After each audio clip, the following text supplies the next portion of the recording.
G'day fellas, and welcome to the fourth game between LucifroN, who spawns up towards the north side of the map, northeast side of the map, playing as the Mongols. His opponent on the opposite side of the map. Nili, who have we got? We have Talk again, and he has to be relatively happy with this map spawn. Feels like Woodline is really close to his town center. Down 3-0 though, against Mongols, the civilization with the highest win rate in the qualifier. Yeah, Mongols, a very difficult civilization to go up against, especially as the Abbasid. Typically, as the Abbasid dynasty, you kind of want to buy a little bit of space. At least in the early game, you want to try and get that second town center up, but I suspect it's going to be very difficult against the Mongols. But he has opened up with a scout opening, so the double scout opening is going to be providing him plenty of coverage when it comes to the sheep out on the map. But on the other side, LucifroN only going to be going for a single Khan. No scout coming out of him. And LucifroN sends 0 villagers on wood and already goes on to gold. So this is going to be a relatively fast feudal age. Often have we seen Mongol players trying to go for some tower rush shenanigans with some spearmen to really punish the weak early game of Abbasid. Yeah, this is quite curious that we are seeing this, and it looks like he's just going for, dare I say it, a fast feudal. And, you know, often we talk about, you know, fast castles. Fast feudal doesn't really exist because most feudals are always fast, right? You want to get up there quickly. Well, not always with the Mongols. It's very common that we will see stables getting thrown down, barracks getting thrown down. And obviously, he's got this Uvu out here ready to potentially, you know, take on the aura for the barracks or for the stable. But nothing from him today. It's just going to be very straightforward. Okay, and most of the time, Mongols still happy about that, right? Obviously, with the over, we get the extra mana stone, allowing us to get more units out there on the field as well. And the big question is, LucifroN, what is he going for? Is it a stable opening? Is it going to be an archery range opening? Oh, you know what? I just had like this little idea in my head. I think I know what it's going to be. You know, I love to throw out these ideas, but, you know, I'm off, you know, I'm not sure if you've heard of this saying, Nili, but if you throw enough spaghetti at the wall, eventually some of it will stick. And so that's what I like to do with my ideas. I throw out, you know, a lot of the things that I think these players are going to do, and eventually one of it sticks. Where are you throwing your spaghetti? On the wall. You know, like Doesn't that hurt your spaghetti? It probably arguably hurts the wall a little bit more, but, you know, eventually it sticks, and that's what's important. So what I reckon's going to happen, I reckon LucifroN might even give him a little bit of a false sense of security. I wouldn't be surprised if we actually see, you know, LucifroN encourage him to go for a fast second town center, and then he looks to punish it. So what we saw in the very beginning of Age of Empires 4, just as the game came out, is that players were always going for this double town center play. It was very typical to see players go for 2 town centers in the beginning. No matter the civ, it didn't matter if you were English, Abbasid, didn't matter. And people worked out how to counter it, but it took time. And the trick was a strategy that was developed by Hut, and it was a triple range ram rush. And I got a feeling that we might see something similar today. Still 2 villagers on gold. Now pasture here. So archer rangers will be late in general. Relatively late approach. If you didn't have 6 on wood, I would think it might be a fast castle play, actually. I'm still curious. I wouldn't mind to see a full all-in with 3 archer rangers. Yeah, the triple range all-in was a very strong, and he spots it as well. So now seeing the stone, this is it to me. Honestly, if I'm LucifroN, I'm like, oh yeah, we got this, baby. So yeah, he's kind of like falling into this trap where he's going to be going for the double town center, and it's very easily going to be punished by LucifroN. That's as long as he's looking to do that. So I really wouldn't be surprised if that's what he's doing. But he's actually going for a huge amount of pastures. Take a look at this, dropping down a second pasture. So this is kind of like the equivalent of dropping down farms, you know, for any other civilization, because it's an investment in your food economy. Now, when we look at his food economy, we can see there's not a lot of sheep that he's got left. And now this is a consequence of not opening with that second scout. We mentioned earlier, Tok started out with 2 scouts, whereas LucifroN only the 1. And so as a consequence of that, it means his food economy is going to be behind significantly. We can see Tok sitting there with 8 sheep, very happy. Yeah, and still berries up for grabs as well. Not unlikely that the town center will be kind of in that direction, might leave his gold and stone exposed at the front. Or maybe he just builds the town center relatively open to the front and then goes with the mill for those berries. The big question mark is still what is LucifroN going for, and the answer is with the archery range. Yeah, so I'm going to be opening up with a single archery range. It gets scouted out by the scout of tack. My game's freezing a little bit. I'm going to just pause mine for a little bit. I don't know if yours is freezing as well. I think sometimes it can do this freeze and sometimes it doesn't. But it seems to have worked itself out now, Nili. What's your in-game timer at? 5:29. Okay, perfect. We're exactly synced up right now. Scout's going to be coming in towards the town center. Take a look at that. Apologies, I just lost my voice there, but those scouts both going to be going down. They do indeed. This isn't good for Tok. He is completely in the blind. I would expect that now we would just see both of the Rangers getting dropped down by LucifroN immediately. When he's got the wood, of course. Okay, let's take a look. 250 gold in the bank. So maybe blacksmith has to be added there as well, simply because you need to get siege engineers eventually as well. I'm a bit surprised. 260 gold now. That's the attack upgrade. That is siege engineers. Now a barracks. A barracks coming in. I did not expect this, but another thing I didn't expect, look where Tok is placing this town center. This is incredibly dangerous. So going up against the Mongols, a civilization notorious for staying on 1 TC for a long time, always sort of pushing their aggressive side. Placing a town center this far away from your primary town center, it is really concerning, especially because it's towards your open side as well. Now, it's important, obviously, that you keep your food safe. I don't know about this, though. It's a very expensive outpost that you've got out there, isn't it?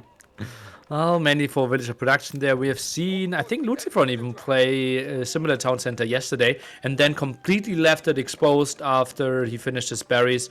No single farm around it, and yeah, mainly for the villager production there. For now, quite some defense talk. Built an archer range, cancelled it, and now replaces it with the stable. Yeah, a bit of an interesting decision there coming out from him going up with the stable. Obviously, he's playing in the dark at the moment, so it makes a lot of sense if he wants to get more scouts out to obviously drop down the stable. But yeah, I feel like in his position as Tok, typically the best thing to do in this spot would just to be go archers yourself and then use your villagers to take out any potential rams that are going to be coming in. But we'll have to see how he plays it, whether he looks to be doing that. And by the same token, looking to see whether LucifroN is actually going to be trying to punish with that. But LucifroN definitely having a little bit of insight as to what his enemy might be up to. We can see the Khan actually isn't out on the map. Speaking of which, where is the Khan? There he is. The new Khan rises. Right on time, sir. Welcome, welcome, welcome.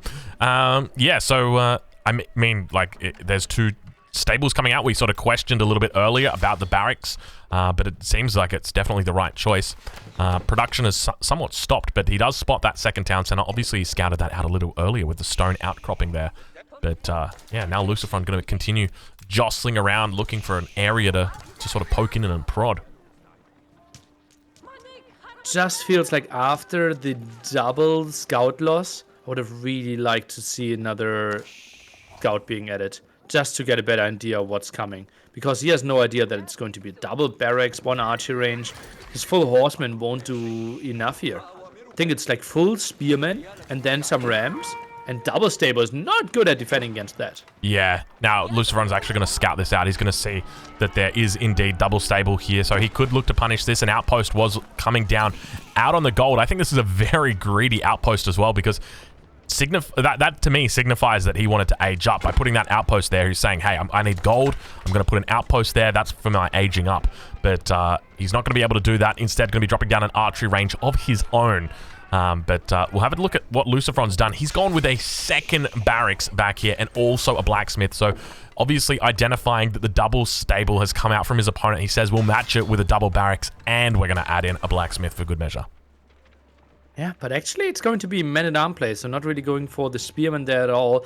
Tok is reacting with the double archer range, so was a bit scared of the spearman. But LucifroN, he will just go for a massive push in Castle Age, and with all that stone, men-at-arms will be flying in like crazy. Yeah, it's going to be pretty intense.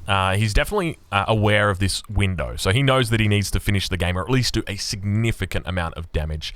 So, I mean, we were talking a little bit earlier about how LucifroN was trying to speedrun this series.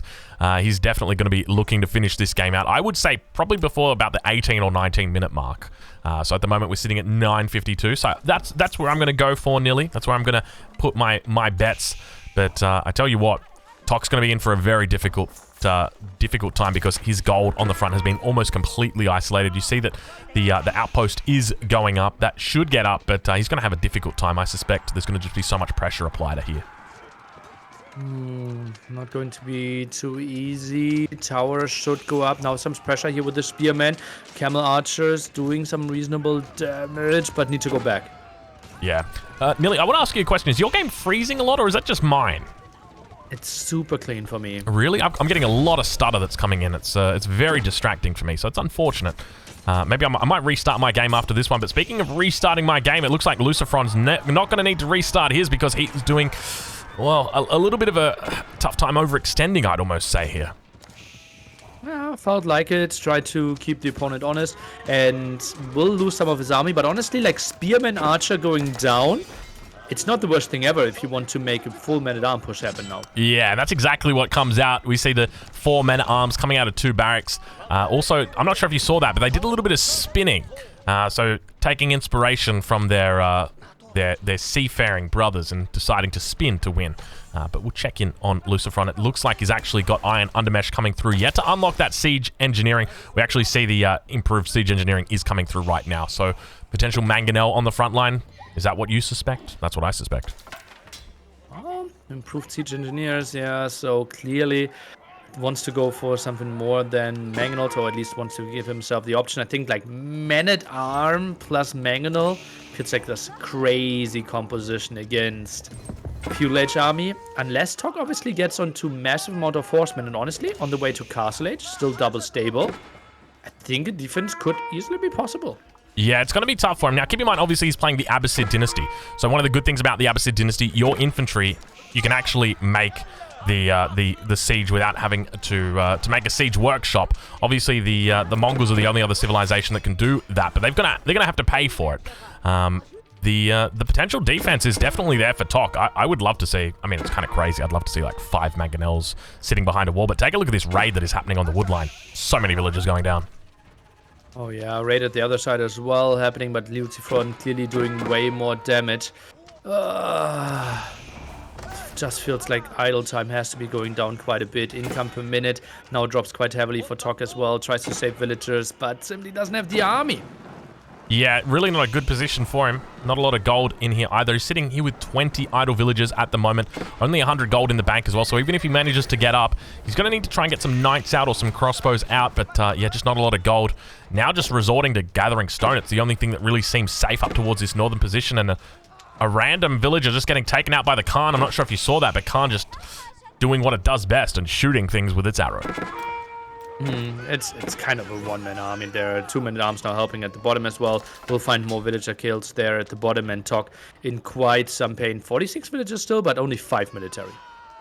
Yeah, it's pretty crazy. But he's almost up to the next age. Tok slowly but steadily getting that. 2 men-at-arms coming in again. A couple of spears going to be looking to back up those men-at-arms. We don't see the upgrade coming through for those spears just yet, but obviously he remains cognizant that those stables are the only thing that he's really got going for him. So it means that he's probably going to be adding in lancers. Let's take a look. Resources are really high, but gold count not that crazy. So Q right now, only 2 crossbows. Maybe feels okay. I only saw men-at-arms. Maybe I don't want to go for anything else. Oh, some idle villagers next to the starting town center. Oh yeah, the 7 inside. Yeah, wow, a whole bunch. But now it looks like he's managed to make his way back towards his base. He's walled off all this area down towards the south. He's going to try and trap the Khan in, but you can see the Khan just doing what it does. It just guns and runs. It's got 1.62 movement speed. You know what? I'm going to advocate for a movement speed reduction of the Khan. Let's do that, Nili. Let's reduce it from 1.62 down to 1.52. There you go. That's what I'm advocating for. But Khan might be going down here as the camels try and chase it away. Not having a lot of luck here, but we'll check in with LucifroN. I want to see what he's got going on in his base. Obviously got the step redoubt, looking to actually play for the late game here. Horticulture coming in for him. Okay, wheelbarrow comes in as well. Yeah, more food income. And maybe feels okay. I can't break this guy right now. Khan, 21 HP. Should probably get away. Kamara's trying to chase it down, but not going to happen. Pretty solid defense for Tok after all. Yeah, getting a lot of value out of this this camel, or this Khan. It's just taken out so many units. It's absolutely ludicrous. It takes out another camel archer. But now it looks like towards the front of the base for Tok, he's actually managed to get a springled emplacement inside that outpost. That's going to give him a lot of control for this area and sort of force a battering ram out of LucifroN if he does want to push in here. And that's exactly what we see him doing, dropping down that battering ram inside the stealth forest now. Down towards the south, there was a man-at-arm that was attacking villages on this berry patch, but it looks like it's managed to have been taken care of. Now, I want to do a bit of a stock take, Nili. We've got 50 villagers for LucifroN, 52 for Tok. How do you feel about that? I'm actually shocked how close this game is, yeah. Military count 13-7, so advantage there for LucifroN. So, gets the raid in a bit there, but Springle Tower is dealing with that at the bottom. I think if Tok can defend for another, like, 2-3 minutes, he might actually get into the villager advantage. Yeah, he's not looking terrible at this point. I mean, we came into this game and we talked about the potential threat that that LucifroN posed, and obviously there was a bit of a timer that goes along with that, and it seems like that timer is slowly but steadily getting to the end of its clock. It's tick-tock. It's Tok. Yeah, you get it. You get it right. Okay, now the big question, the ram. Where is it trying to go? Is it going to be the attack at the bottom? Because that's where Tok is already evacuating. Or was it going to be the main base? And that's a nice reaction by Tok. Maybe felt a bit underprotected there at the bottom, even though he had a Springle Tower. Yeah, Springle Tower going to be doing its best to hold on, but not going to be having a lot of luck. He would be throwing those villagers away if he wanted to keep them. You can see it does 30 damage through to the battering ram, so it's going to take at least 24 shots for it to go down, unfortunately. But for Tok, it's going to be a lot sooner that that outpost goes down. Absolutely, you still do reasonable damage there. 200 per hit, and not even cutting off reinforcements. What armies are we going for? Now some men-at-arms being mixed in by Tok, while LucifroN still full men-at-arms by him. So crossbows actually will be very reasonable for Tok. Yeah, this is a very smart move coming out by Tok. Now, LucifroN's the kind of guy who's going to keep his Mongol Khan with his army. He's going to recognize the increase in crossbows out on the field, and he's going to respond with a mangonel immediately, and that is 100% the right choice. And playing as the Mongols, it means that you're able to do this. You don't have to drop down the siege workshop. You don't have to save up all those resources and then eventually drop it down. You can just drop it down immediately because that's the kind of civilization that the Mongols is, getting off a huge shot onto those villagers, and you can see so many of them have just lost their health, almost down at half health, despite having those textile upgrades. Okay, what are they doing now? Would love to see them drop off their resources, maybe go for the bottom again, but so low on HP would feel like a kind of risky move to be out, but also feels like Tok kind of has to take some risks. Yeah, I definitely think it's a point where Tok needs to be taking those risks. We can actually see that LucifroN dropping down a Springled as well, just in anticipation of a response coming out from Tok. So maybe we start thinking about potential scout armies. That is always a possibility. Villagers going to get pulled here, looking to try and take down the battering ram. They're going to be so careful. They are playing with fire. Those mangonels lie in wait, just waiting to get their shots off. I like the amount of siege by Tok here. Crossbow in the back is something pretty nice. Springle's trying to focus down the mangonel, but still 136 HP. And maybe the first shot's flying in. First shot's not going to be very successful. You can see the mangonel continuing to be attacked by that outpost with the springled emplacement in it. It does actually manage to take it out, but have a look at the villagers down towards this woodline that are just getting absolutely shredded by the men-at-arms that are coming out. And now we see that arrow getting fired off into the air. It's going to be the armor arrow, and the villager count is starting to dwindle now. 64 villagers for Tok, 61 villagers for LucifroN. So he continues to even this up. Khan goes down. Crossbows trying their best to hold on, but not having a lot of luck here. 100 population against 80. Crossbow didn't really see that raid. Also putting the villagers a bit late for my taste. If only had like 2 Springles in the back there as well, Tok, it felt like that could have been a good way to deal with all those mangonels and Springles. Hi, LucifroN just storming him here. Yeah, he's doing a really good job, and he's in his base. And keep in mind, this entire time, LucifroN, he's not idle. He is just, you know, all of his resources are being invested into his military. Whereas Tok, on the other hand, he's pulling his villagers to burn down siege.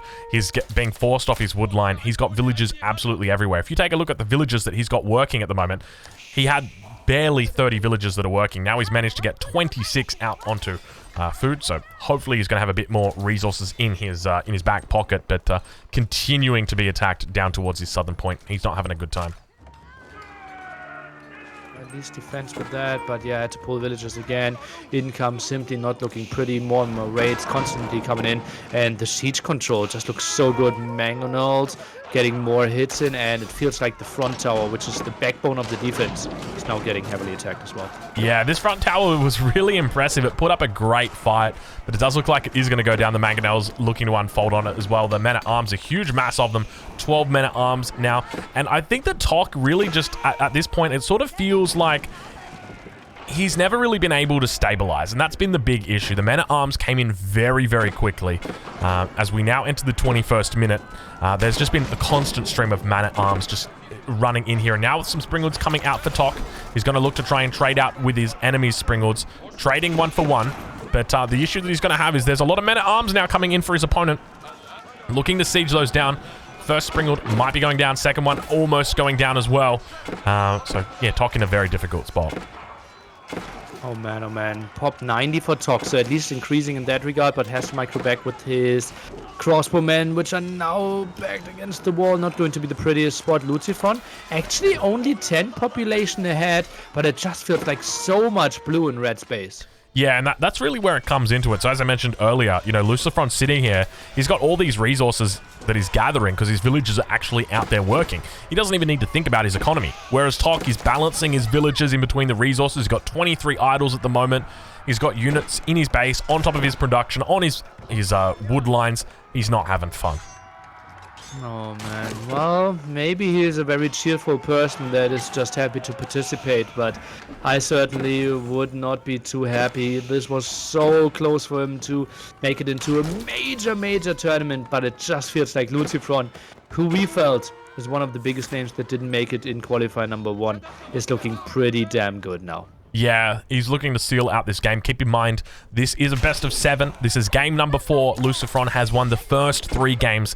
If he wins this game, he goes through to Berlin. He will go through to the LAN, and he will look to take his portion of that $100,000 prize pool for N4C. But Tok, on the other hand, I mean, he's got a big hill to climb right now. He is down 3 games, potentially looking to be knocked out within the next 10 seconds, next 2 seconds, Nili. I don't know about you, but it's not looking pretty. He's still moving villagers, and we felt like, wow, was he AFK in other games before? The Boulder Bay game also felt like not a lot of stuff moving the last 30 seconds, so I'm not really sure how long Tok will stay in this one. Obviously, the biggest tournament success ever if he qualifies here, but it's just so many fires to put out. Yeah, and that's a great way to say it, Nili. I mean, he's just had fires everywhere, and the fires continue to burn now towards the south. 6 men-at-arms coming in with a battering ram. You know, if he sends the battering ram in by itself, it's just going to get sieged down by villagers. You send the men-at-arms in by themselves, well, they're just going to get killed by the outposts. So you send in both of them together, and you got yourselves a winning combination. So that's one fire he's going to have to put out at the same time. He's getting attacked multiple angles. You see that man-at-arms continuing to run rampant through his base. Mangonel out here sitting on top of the production. It looks like there's actually 2 Mangonels out now, 2 Springlords as well. The perfect number. I don't think you need any more than that. Now, once again, onto that wood line. Going to be able to chase these villagers, and Tok does tap out. LucifroN goes through, and he is victorious. He will be in the final 8 for Berlin, for N4C. I don't know about you, Nili, but I think many people expected this coming into it. LucifroN was speedrunning there. Oh man. Certainly one of the big favorites to go through. I didn't expect it to be in that convincing fashion. That gives us quite some hope that he will go deep in the main event there as well. Certainly one of the big names that was still missing on our roster, and I'm happy to have him. Yeah, he's an absolutely incredible player. This guy's got a massive history. But by the same token, Tok put up an incredible fight. There were a couple games in there that looked really close. Game 1, Game 2 especially, that Holy Roman Empire mirror. Unfortunate for him, wasn't Tok's day. But I'm looking forward to seeing what else he's going to be able to bring to this table, because I'm sure this is not going to be the last time we see him. Yeah, very, very likely. And, well, especially if you, continues to play there. He had big wins, honestly. Like after those wins where lots of people already counted him out, I was excited to see him today, but obviously found his master in LucifroN. But yeah, I would love to see him. Obviously, we have lots and lots of more Age of Empires 4 tournaments coming up in the future. $125,000 tournament announced after this as well. Would love to see him having another deep run there. Yeah, I'm looking forward to it. It's going to be good fun. All right, well, if you're watching this on YouTube, I hope you guys have enjoyed this series. Big shout out to Nili. It was an absolute pleasure casting with you. And make sure you guys check out Nili's YouTube. I'll leave a link in the description. Nili, did you have any closing words to say before we say goodbye to the YouTube folks? Make sure to follow, like, and subscribe, and hit that notification bell. You're good at that. You're very good at that. We'll catch you guys in the next one.